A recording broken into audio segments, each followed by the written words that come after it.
வெயில் காலத்தில் வேலை வெட்டி இல்லாத பறவைகளோட சந்தோஷம். அது பறவைகளோட கிராமம். மே மாசம் வெளியில வெயிலில் சூரியன் நெருப்பு அள்ளி கொட்டிக்கிட்டு இருந்தான். யாராலையுமே வெளியில வர முடியறதில்ல. பறவைங்க எல்லாரும் கூட ஊருக்கு நடுவுல இருக்கிற ஒரு பெரிய ஆலமரத்துக்கு கீழே உக்காந்துக்கிட்டு இருந்தாங்க. அங்க சில்லுன்னு காத்து வீசிக்கிட்டு இருந்துச்சு. எல்லாரும் வந்துட்டாங்களா அப்படின்னு பார்த்து மகிக்கழகு எல்லார்கிட்டயும், அப்பப்பா, இந்த வெயில்ல எந்த வேலையும் செய்ய முடியல, வெயில்ல விவசாயமும் செய்ய முடியல, இப்படி சும்மா உக்காருது ரொம்ப போர் அடிக்குது, டிவி போட்டு பார்க்கலானா கரண்ட் கூட இல்ல. உண்மைதான் மகி, எனக்கு வீட்டு வேலை காலையிலேயே எல்லாமே முடிஞ்சிருது. சரி, மத்தியான நேரத்துல கொஞ்ச நேரம் தூங்கலாம் அப்படின்னு பார்த்தா அந்த சூட்டுக்கு வீட்டுல தூங்கவே முடியல. புச்சி பக்கத்து மரத்துல போய் உக்காந்துக்கிட்டு விளையாடுறா. அவளுக்கு இந்த வெயில் கணக்கே இல்ல. ஐயோ, சூடு அப்படின்னா சாதாரணமான விஷயமா? என்னோட மேக்கப் கிட் கூட வெயில்ல கரைஞ்சு போகுது. என்னால லிப்ஸ்டிக் கூட போடவே முடியல. என்னோட வாழ்க்கையே கஷ்டமா இருக்குது. அப்பதான் சிச்சு காக்காவும் அவருடைய புள்ள சின்ன காக்காவும் பொறுமையா நடந்து வந்துகிட்டு இருந்தாங்க. சிச்சு காக்கா அவன் மேல வெயில் படாம இருக்கிறதுக்காக ஒரு தாமரை இலைய தலையில வச்சுக்கிட்டு வந்துகிட்டு இருந்தான். ஹாய் எவ்ரிபடி, என்ன எல்லாரும் ரிட்டையர்மெண்டான கிழவன் கிழவி மாதிரி உக்காந்துருக்கீங்க? இப்படி உக்காந்துக்கிறது எனக்கு ரொம்பவே பிடிக்கும். இது ஹாலிடே மூடு. அம்மா, நீங்க எப்பவுமே இப்படிதான் வேலையே செய்ய மாட்டீங்க. நேத்து கூட அப்படிதானே உடம்பு சரியில்லைன்னு அப்பா கையால பாத்திரத்தை கழுவு வைக்கிறதுக்காக படுத்துட்டீங்க. ஷோ, சும்மா இருடா, மரியாதை எடுக்காத, அது ஸ்மார்ட் ஒர்க்கு. இருந்தாலும் இந்த வெயிலுக்கு வெளியெல்லாம் சுத்துறது கஷ்டம் தானே. அதனாலதான் வீட்லயே நான் ஸ்பா பண்ணிக்கிட்டு வந்திருக்கேன். என்னது ஸ்பாவா? உன் வீட்ல ஸ்பா கூட இருக்கா? எப்ப ஆரம்பிச்ச? ஓ, அதுவா, மண்பானையில தண்ணிய நிறைச்சு வச்சுட்டு அதுல காலை நீட்டிக்கிட்டு படுத்துக்கிறது, அதுதான். சரி, ஜாலியா விளையாடலாமா? என்ன விளையாட்டு ஆடுறது சிச்சு? ஓடி ஆடி என்னால விளையாட முடியாது. இந்த வெயில்ல மயக்கம் ஆயிடும். அதுக்கப்புறம் என்னால ஓட முடியாது. நம்ம உக்காந்த இடத்துல இருந்தே விளையாடுற மாதிரி ஒரு பிளான் பண்ணிக்கலாம். அது பேரு மாயா பவர். அப்படின்னா இந்த வெயில் காலத்துல இருந்து தப்பிச்சுக்கிறதுக்கு உங்ககிட்ட ஏதாவது பவர் இருந்தா அது என்ன பவர்? அந்த மாதிரி நீங்க தான் ரியாக்ட் பண்ணி சொல்லணும். அதை கேட்டு பன்னு கிளி, ஏ சூப்பர் கேம், நாங்க கூட வரோம், நாங்களும் விளையாடுறோம். சரி சரி, முதல்ல துணி தான். துணி, நீ யோசி, உனக்கு என்ன சக்தி வேணும்? துணிக்குருவி யோசிச்சு பார்த்து, என்னோட ஐடியா என்னன்னா, நான் எங்கெல்லாம் போறேனோ அந்த இடத்துல மழை வரணும். எனக்கும் வெயில் அதிகமா படக்கூடாது. என்னோட தானியம் எல்லாம் நல்லா விளையணும். இதுதான் என்னோட ஐடியா. துணி, நீ சொல்றது சூப்பரா இருக்கு துணி. ஒரு விவசாயி என்ன யோசிக்கணுமோ அதுதான் நீ யோசிச்சிருக்க. எனக்கு என்னடானா, நான் வாயை திறந்து மூச்சு விட்ட உடனே எனக்கு ஏசி காத்து வரணும். ஐயோ மம்மி, அப்படி சொன்னா எல்லாரும் உன்னை ஃபேனுன்னு நினைச்சு உன் பக்கத்திலே உக்காந்துக்குவாங்க. நானும் உன் கூடியே இருக்குவேன். எல்லாரும் சிரிச்சாங்க. லூசி, நீ உன்னோட பியூட்டிக்கேத்த பவரை யோசி. அப்போ லூசிபுரா ரொம்ப ஸ்டைலா, எனக்கு அப்படின்னா நான் வெளியே வெயில்ல போன உடனே என்னோட சிறகு கொடை மாதிரி என் மேல வரணும். அந்த கொடையில இருந்து வெயில் எனக்கு படாம ರಿಫ್ಲೆಕ್ಟ್ ಆವನು. ಆಮೇಲೆ ನಾನು ಪಳಪಳ ಅಂತ ಹೊಳಿತಾ ಇರ್ತೀನಿ. ನನಗೇನೆ ಹೆಮ್ಮೆ. லூசி, உன்னை எல்லாரும் கண்ணாடியில பார்த்து அப்படியே மயக்கம் போட்டு விழுந்துருவாங்க. இனிமே என்னோட சரதி. எனக்கு என்னன்னா, எப்பவுமே ஆத்துல தண்ணி குறையாத மாதிரி இருக்கணும். அப்ப எப்பவுமே நான் நீச்சல் அடிச்சுக்கிட்டு அப்படியே ஃப்ரெஷ்ஷா இருப்பேன். எல்லாரும் அவங்கவுங்க பவரை சொல்லிட்டீங்க. நம்மளோட வில்லேஜ் சிச்சு காக்கா இருக்குல்ல, அதோட பவர் என்னன்னு எல்லாரும் கேட்டு தெரிஞ்சுக்கலாம் வாங்க. சிச்சு காக்கா பெருமையா காலரை தூக்கி விட்டு, உங்க எல்லாரோட பவரும் வேஸ்ட். ஆனா என்னோட பவர் தான் இருக்கிறதுலயே ஹைலைட். எனக்கு ஐஸ்கிரீம் டச் பவர் வேணும். ஐஸ்கிரீம் டச்சா அப்படின்னா? பழைய காலத்துல ராஜா எதை தொட்டாலும் தங்கமா மாறிக்கிட்டு இருந்துச்சுல, அந்த மாதிரி இந்த காலத்துல நான் எதை தொட்டாலும் அது ஐஸ் கட்டியா மாறணும். அப்படி இருந்தா இந்த வெயிலுக்கு எங்க வேணாலும் ஜாலியா சுத்தலாம்ல. அது மட்டுமா, ஐஸ்கிரீம் ஃபேக்டரி கட்டி கோடிக்கணக்குல சம்பாதிக்கலாம். ஐயோ அத்தை, நீங்க எதை தொட்டாலும் அது ஐஸ்கிரீமா மாறிடுமா? அப்படின்னா நீங்க நைட்டு கட்டில தொட்டுட்டு அதுல தானே தூங்குவீங்க. அது ஐஸா மாறி போச்சுன்னா அது கரைஞ்சு போய் காலையில நீங்க நிலத்து மேலதான் இருப்பீங்க.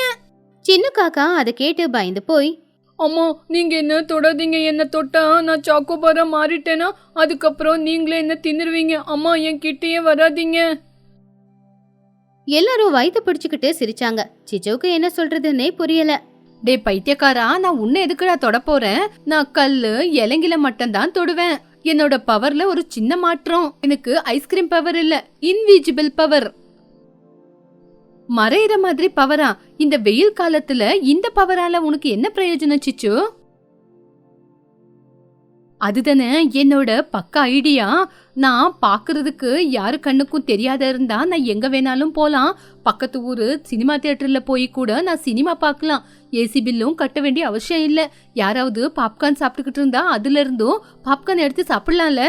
இந்த மாதிரி ஒரு மந்திர பவர்ல கூட உன்னோட பிஸ்னாரித்தனத்தையும் சோம்பேறித்தனத்தையும் காட்டுறியே.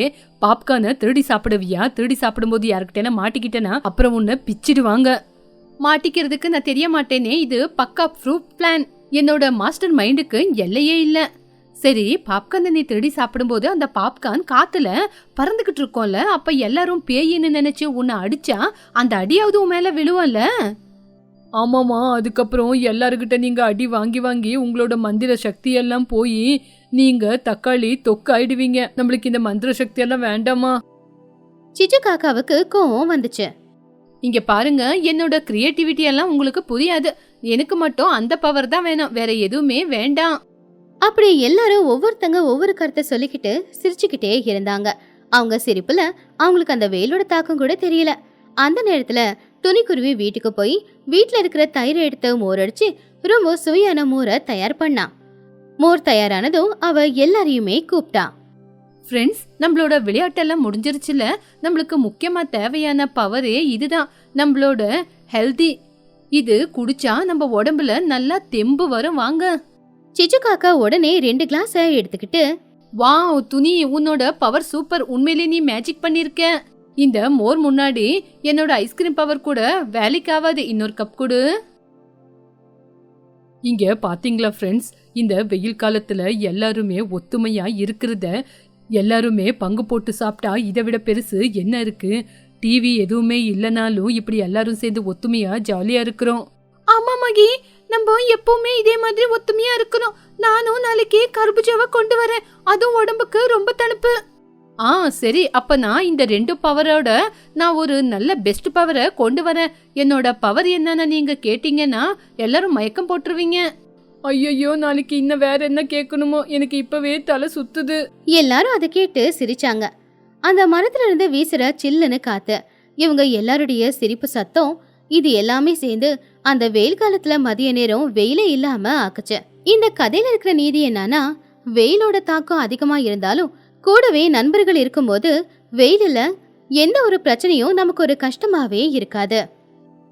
அது ஒரு அழகான பறவைங்களோட ஊரு. ஆனா அங்க இருக்கிற பறவைங்க எல்லாருமே கஞ்ச பிஸ்னாரிங்க தான். அப்படிப்பட்ட ஒரு கஞ்ச பிஸ்னாரிங்க ஊருக்கு தான் துணியும் புஜ்ஜியும் புதுசா வந்தாங்க. துணி வீட்டை இறக்கட்டிக்கிட்டு இருக்கும்போது அப்படியே பக்கத்து வீடு சிச்சு கிட்ட பேச ஆரம்பிச்சுது. ஹாய்ங்க, நாங்க பக்கத்து வீட்டுக்கு புதுசா வந்திருக்கோம். இன்னும் வாட்டர் சப்ளை எல்லாம் எதுவும் வரல. ரொம்ப தாகமா இருக்கு. குடிக்கிறதுக்கு கொஞ்சம் தண்ணி கொடுக்குறீங்களா? அப்போ சிச்சு கதவை பாதியா திறந்துட்டு வெளியில வந்து, தண்ணி வேணுமா? ஆனா சும்மா கொடுக்க முடியாது. எங்க ஊர்ல தண்ணிக்கும் காசுதான். நார்மல் வாட்டர்னா கிளாஸுக்கு 5 ரூபாய், பானை தண்ணினா கிளாஸுக்கு 6 ரூபாய். கூலிங் பண்றதுக்கு எக்ஸ்ட்ரா சார்ஜ். அது கேட்டு துணி ஆச்சரியமா, என்னது, தண்ணிய விக்கிறீங்களா?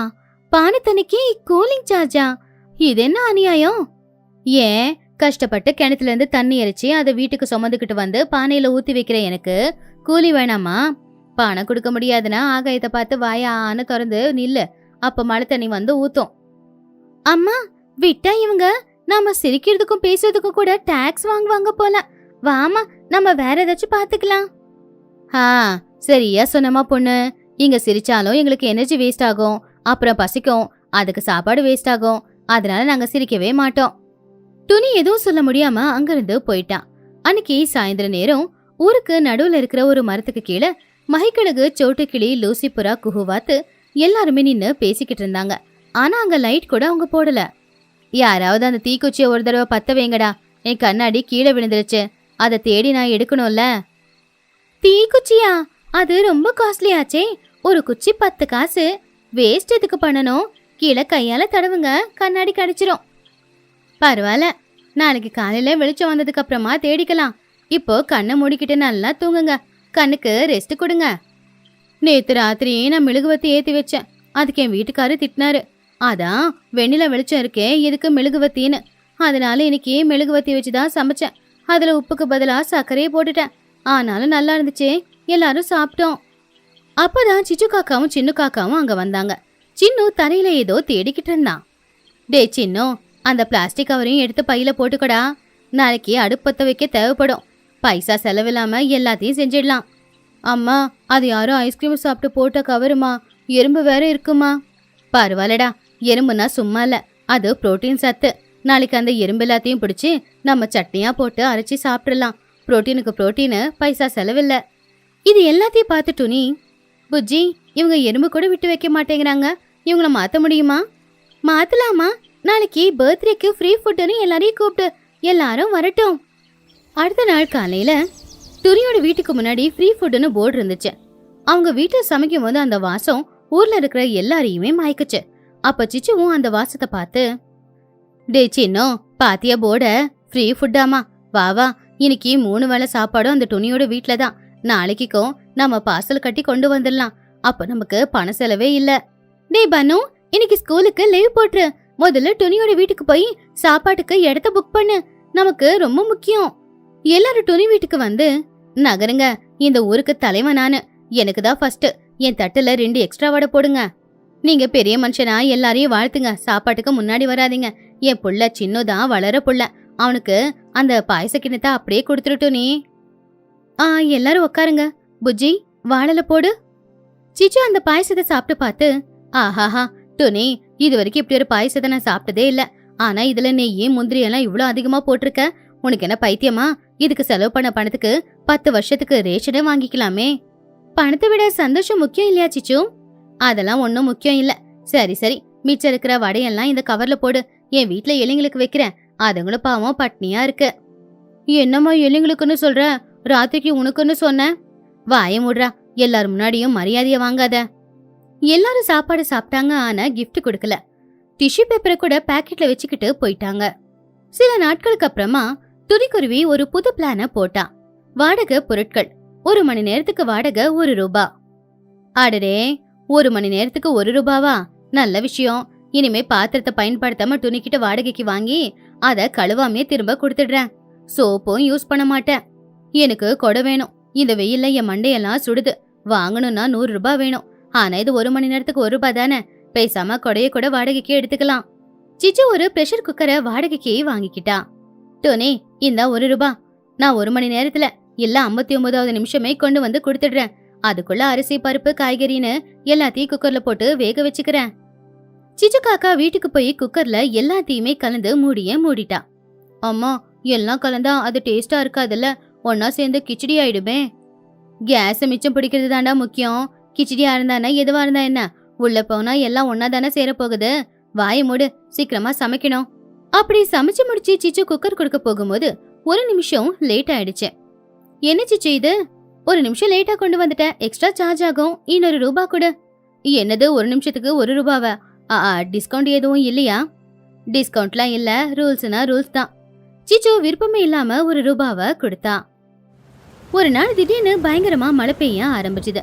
சிச்சு காக்காவோட வீடு ரொம்ப பழசு. அவ பணம் செலவாகும் அப்படின்னு வீட்டோட கூரைய சரி பண்ணவே இல்ல. அப்போ கிறுக் கிறுக் அப்படின்னு சத்தம் கேட்டுச்சு. அம்மா, வீட்டோட கூரை விழுற மாதிரி சத்தம் கேக்குது. ஐயோ, அதை பிடிச்சுக்கடா. 500 ரூபாய் செலவாகணும். நான் சரி பண்ணல. இப்ப விட்டா அது விழுந்துரும் போலியே. அதுக்குள்ள வீட்டோட கூரை டமால்னு விழுந்துருச்சு. கதவு லாக் ஆயிடுச்சு. தண்ணி எல்லாம் வீட்டுக்குள்ள வந்துருச்சு. சிச்சுவும் சின்னவும் லாக் ஆயிட்டாங்க உள்ளேயே. 2 பேரும் சத்தமா கத்துனாங்க. ஐயோ, வீடு இடிஞ்சு விழுந்துருச்சு. மஹி, சோட்டு, லூசி, யாராச்சும் வாங்க, கதவை தரங்க. சிச்சுவோட சத்தம் எல்லாருக்கும் கேட்டுச்சு. ஆனா யாருமே வெளியில வரல. சோட்டு ஜன்னல் வழியா பார்த்து, இந்த சிச்சு கிட்ட அப்பவே சொன்ன கூரைய சரி பண்ணுன்னு. அவ சரி பண்ணவே இல்ல. இப்போ நான் மழையில கொடைய பிடிச்சுக்கிட்டு போனா என்னோட கொடையெல்லாம் வீணா போகும். இப்ப டார்ச் ஆன் பண்ணா கரண்ட் வேற வேஸ்ட் ஆகும். நாளைக்கு பாத்துக்கலாம். இப்ப வெளியில போனா சேத்துல என் செருப்பு மாட்டிக்கும். சிச்சுவே ஏதாவது செஞ்சுப்பா விடு. அப்படி சிச்சுவுக்கு உதவி செய்ய யாருமே வரல. சிச்சுவும் சின்னவும் மழையில கஷ்டப்பட்டுக்கிட்டு இருந்தாங்க. அம்மா, பாத்தியா, நீ கஞ்ச பிஸ்னாரின்னு யாரும் உனக்கு உதவி செய்ய வரல. நீ மட்டும் 500 ரூபாய்க்காக யோசிக்காம இருந்திருந்தா இன்னைக்கு இந்த நிலைமை வந்திருக்காது. சிச்சுவும் அழுதுகிட்டே, ஆமாண்டா, என் கஞ்சத்தனமே இப்ப எனக்கு ஆபத்தா ஆயிடுச்சு. அடுத்த நாள் காலையில மழை விட்டதுக்கு அப்புறமா துணி வந்து கதவை உடைச்சு உள்ள போனா. சிச்சு சின்ன வெளியில வந்தாங்க. ஐயோ சிச்சு, என்ன இப்படி நினைச்சிருக்க? ராத்திரி யாரும் உதவிக்கு வரலையா? இல்ல டோனி, யாரும் வரல. அவங்க எல்லாரும் என்ன மாதிரி கஞ்ச பேசினாரிங்க தானே, எல்லாம் வீணா போயிடுமோன்னு யாரும் வரல. என்னதான் நான் திட்டிக்கணும். அப்போ எல்லாருமே அங்க வந்தாங்க. அப்போ சிச்சு காக்கா கோவமா, எல்லாரும் இப்ப வரீங்களா? ராத்திரி காப்பாத்த வந்தா பொருள் வீணா போயிடும்னு வராம இப்ப எதுக்காக வந்திருக்கீங்க? நீங்க எல்லாம் ஏன் இப்படி இருக்கீங்க? ஒருத்தவங்களோட உசுரை விட உங்ககிட்ட இருக்கிற பணமும் பொருளும் உங்களுக்கு முக்கியமா போச்சா? செருப்பு தேஞ்சா என்ன? சிச்சுவோட கூரை விழுந்து அவ செத்து போயிருந்தா பரவாயில்லையா? இதெல்லாம் ரொம்ப அநியாயம். அப்ப மகிக்கழகு, சாரி சிச்சு, ஏதோ தெரியாம பண்ணிட்டோம். பணம் தான் முக்கியம்னு நினைச்சு உன்னை நாங்க காப்பாத்தாம விட்டுட்டோம். எங்களை மன்னிச்சிடு. பரவாயில்ல, உங்க எல்லாரும் மாதிரி தானே நானும் இருக்கேன். இனிமே அப்படி இருக்க மாட்டேன். வீடு இணைச்சு எனக்கு பாடத்தை கத்து கொடுத்துருச்சு.